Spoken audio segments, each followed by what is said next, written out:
ಹ್ಞೂ.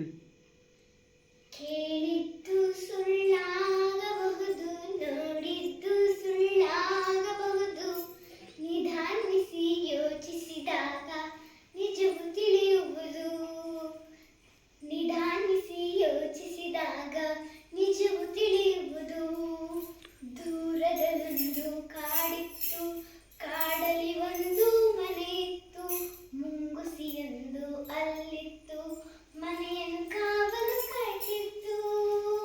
ಆ ಮನೆಯ ಒಡತಿ ಗಂಗಮ್ಮ, ತೊಟ್ಟಿಲ ಲವಣ ಕಂದಮ್ಮ, ಮುಂಗುಸಿ ಇಲ್ಲದೆ ಬೇರೇನು ಮಗುವಿನ ಆಟಕ್ಕೆ ಇಲ್ಲಮ್ಮ.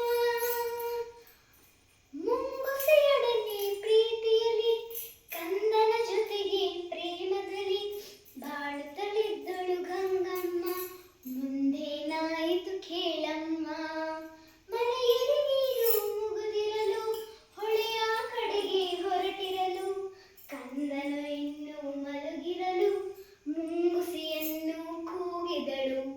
ಮನೆಯಲ್ಲಿ ಬೇರೆ ಯಾರಿಲ್ಲ, ಮಗುವಿಗೆ ಯಾರೂ ಜೊತೆ ಇಲ್ಲ, ತೊಟ್ಟಿಲ ಬಳಿಗೆ ಕಾವಲಿರು, ಹೊರಗಡೆ ಎಲ್ಲೂ ಹೋಗದಿರು. ಗಂಗೆಯು ಹೊಳೆಗೆ ಹೊರಟಾಗ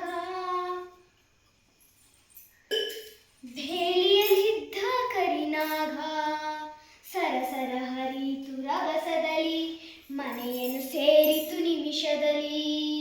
ಮುಂಗುಸಿ ನೋಡಿತು ಹಾವನ್ನ, ತೊಟ್ಟಿಲ ಬಳಿಗೆ ಬರುವುದನ, ಮೇಲೆ ಬಿದ್ದಿತು ವೇಗದಲ್ಲಿ, ಕಾಳಗ ನಡೆಸಿತು ರೋಷದಲ್ಲಿ.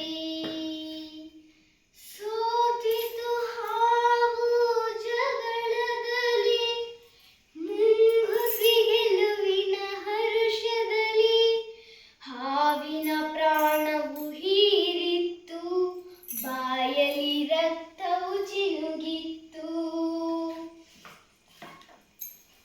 ಗಂಗೆಯ ನೀರನ್ನು ತರುತ್ತಿರಲು, ಕೈ ಬಳೆ ನಾದವು ಕೇಳಿಸಲು, ಮುಂಗುಸಿ ಬಾಗಿಲ ಬಳಿ ಬರಲು, ಬಾಯಲ್ಲಿ ರಕ್ತದ ಕಲೆ ಇರಲು.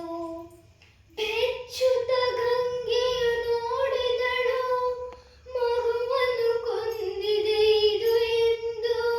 ಮುಂಗುಸಿಯನ್ನು ಚಚ್ಚಿದಳು, ಅಳುತ್ತಾ ಒಳಗೆ ಓಡಿದಳು. ತೊಟ್ಟಿಲ ಕಂದನು ನಗುತ್ತಿತ್ತು, ನೆಲದಲ್ಲಿ ಹಾವು ಸತ್ತಿತ್ತು.